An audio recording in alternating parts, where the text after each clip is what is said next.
श्री संत तुकाराम महाराज पालखी सोहळा मुक्काम दरमुक्काम करत अकलूज या ठिकाणी आलेले आहेत आणि अकलूजच्या या ठिकाणी हा मुक्काम आज या ठिकाणी असणार आहे। सदाशिवराव माने विद्यालय या ठिकाणी पालखीचा मुक्काम आहे। दर्शन घेण्यासाठी भाविक भक्त मोठ्या संख्येने आलेले आहेत आणि आपण काही दिंडी चालक आहेत। संत तुकाराम महाराज पालखी सोहळा संसर तालुका इंदापूर येथील दिंडी क्रमांक 81 काही वारकरी आहेत त्यांच्याशी आपण बातचीत करणार आहोत। रामकृष्ण हरी माऊली।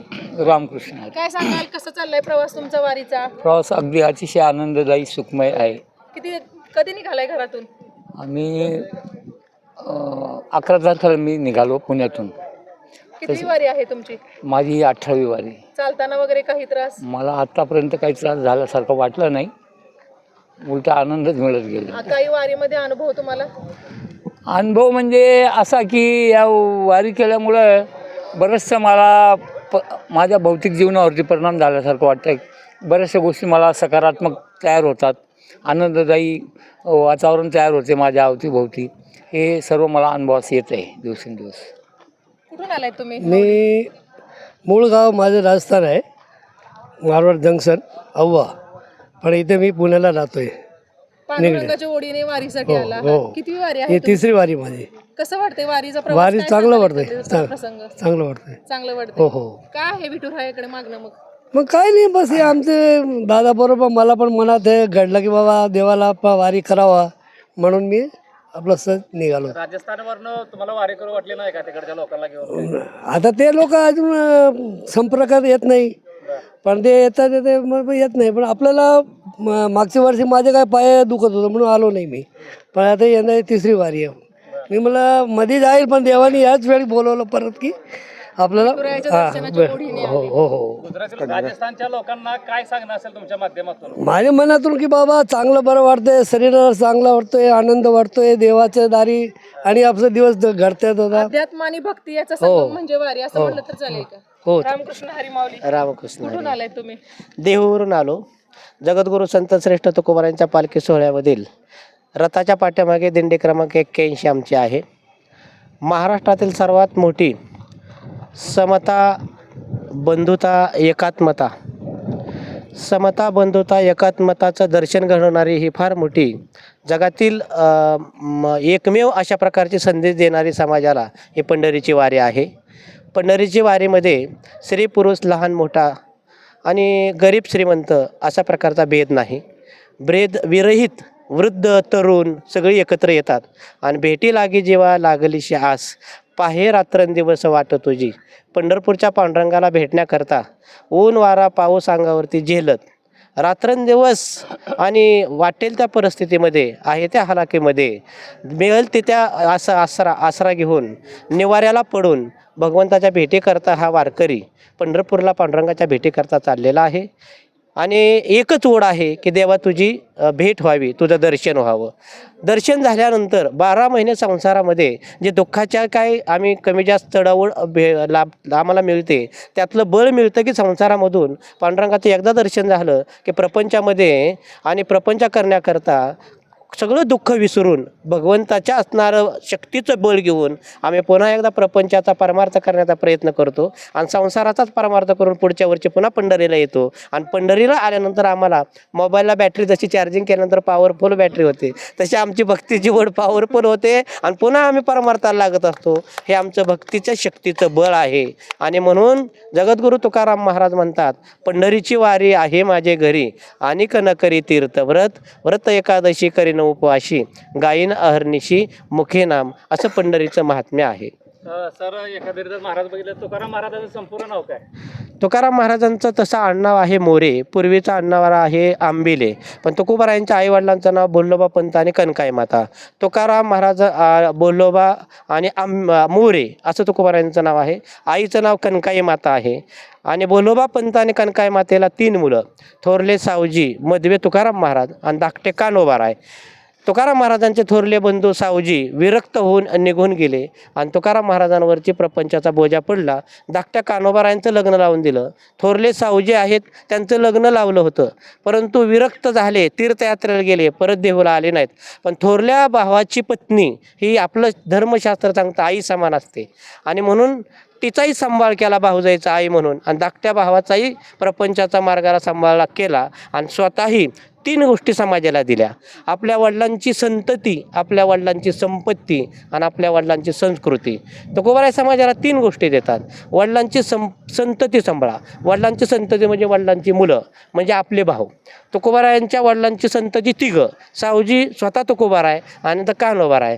आणि म्हणून आपल्या भावाभावामध्ये वडिलांना हे वाटावा असा आनंदाने तुकाराम महाराज राहिले, संतती सांभाळली. दुसरी गोष्ट संपत्ती सांभाळली. तुकोबारायांनी उत्कृष्ट वाण्याचा व्यापार, सावकारकी आणि महाजनकी किंवा वाण्याचा व्यापार करत असताना मिरचीचा व्यापार केला, धान्याचा व्यापार केला, उत्कृष्ट प्रपंचही केला, संपत्ती सांभाळली आणि संस्कृती अशी सांभाळली. 8 पिढ्याची परंपरा आहे पंढरीच्या पांडुरंगाच्या वारीची. विश्वंभर बाबा मूळ पुरुष तुकोबारायांचे. 8व्या पिढीत तुकाराम महाराज महाविष्णूचा अवतार म्हणून आले आणि संस्कृती अशी सांभाळली की एकही दिवस पंढरीची वारी चुकून दिली नाही. असे तुकाराम महाराज ज्यावेळेस व्यापार करायला गेले त्यावेळेस तुकाराम म्हणून गेले आणि येताना आले ते तुका शेठ म्हणून आले. आणि ज्यावेळेस भंडारा डोंगरावरती परमार्थ कराय विनागळ्यात घेऊन गेले त्यावेळी जाताना तुकाराम गेले आणि देहगावात येताना जगद्गुरू म्हणून आले. म्हणजे तेवढ्याच ताकदीने परमार्थ केला, तेवढ्याच ताकदीने प्रपंच. संसाराबरोबर परमार्थाचाही संगम झाला पाहिजे. तर आजच्या तरुण पिढीला आपल्या या माध्यमातून काय संदेश असेल? संसारामध्ये परमार्थ एक शिकवतो की तुमच्या जीवनामध्ये तुम्हाला संयम आणि धीर ह्या दोन गोष्टीची आवश्यकता आहे. तुम्ही जर संयम आणि धीर शिकवायचा असेल तर परमार्थाला लागा. प्रापंचिक गोष्टी ती लौकिक धन आहे आणि अलौकिक अशा प्रकारची प्राप्ती करायची असेल तर परमार्थ करावा. संसाराचा परमार्थ ज्याचा झाला त्याच्या जन्माचं सोनं झालं. डोळ्यानं दिसतं ते लौकिक संपत्ती आहे आणि अलौकिक म्हणजे मृत्यूनंतर तिथं जायला मिळतं भोग सुखाचे सोहळे, त्याला अलौकिक संपत्ती तुकोबारायांना मिळाली. कितवी दिंडी आहे ही महाराज आपली? आमची ही दिंडी 81 नंबर दिंडी आहे. महाराष्ट्र ही संतांची भूमी आहे. अगोदरची दिंडी आणि या दिंडीमध्ये याच्यामध्ये तुम्हाला काही फरक वाटतो? अगोदरची म्हणजे कोणती? पूर्वीच्या काळातली दिंडी, इसवी सन पूर्व आणि आता कलियुगातली दिंडी, यामध्ये काय फरक वाटतो? आता पूर्वीच्या काळामध्ये काही सुखसोयीचा आणि काही सामाजिक दृष्ट्या आणि वैचारिकदृष्ट्या दिंडीमध्ये काय भेद होते. परंतु नंतर काळानुरूप जरा दिंडीमध्ये आता अलीकडे बदल होत गेला. तरुण पिढी, सुशिक्षित वर्ग यामध्ये आला. अलीकडे सुशिक्षित वर्गांचा फार मोठा भरणा. तरुण मुलं मुली, हाय प्रोफाईलमध्ये जगणारे सुद्धा काही मंडळी, अगदी नोकरदार मंडळी आहेत, उद्योगपती आहेत, काही मोलमजुरी करणारे गोरगरीब आहेत. सगळीच लोक या दिंडीमध्ये येतात. पण फक्त आपल्या सगळ्यातलं स्त्री पुरुष विषमता विसरून सगळे सम होतात आणि आनंद घेत असतात. महाराज, एक शेवटचा प्रश्न की तुकाराम महाराजांचं वैकुंठ गमन झालं की वैकुंठाला गेले, याकडे आपण कसं बघताय? कारण इतिहास 2 प्रकारचा सांगितला जातो. तुकोबारायांच्या बाबतीत मत मांडणारे काही वेगवेगळी लेखक होऊन गेलेले आहेत. पण जसं का तुकाराम महाराजांच्या काळात छत्रपती शिवाजी महाराज होते, तुकोबारायांना त्यांनी गुरु मानलेलं होतं. पुण्यामध्ये ज्यावेळी तुकोबारायांची कीर्तनं चालायची त्यावेळी छत्रपती शिवाजी महाराज कीर्तन श्रवण करायचे. पहिला प्रश्न आहे, ज्या शिवाजी राजांचा जन्मभूमी शिवनेरी आहे आणि महाराष्ट्रात रयतेचं राज्य करणारा छत्रपती राजा होता, जर तुकाराम महाराजांच्या बाबतीत काही लोक वैकुंठ गमनाबद्दल संशयास्पद बोलतात. पण ज्या काळामध्ये स्वतःचं स्वराज्य असणारा छत्रपती शिवाजी राजांसारखा राजा असेल तर तुकाराम महाराजांच्या वैकुंठाबद्दल शंका घेणाऱ्यांना मला प्रश्न विचारायचा आहे की तुकोबारायांचे स्वतः अभंग आहे की निळोबाराय वर्णन करतात, जळी रक्षले निर्जेवा कागदाशी, तुका हा स्वामी सूर्य ब्रह्मप्रकाशी.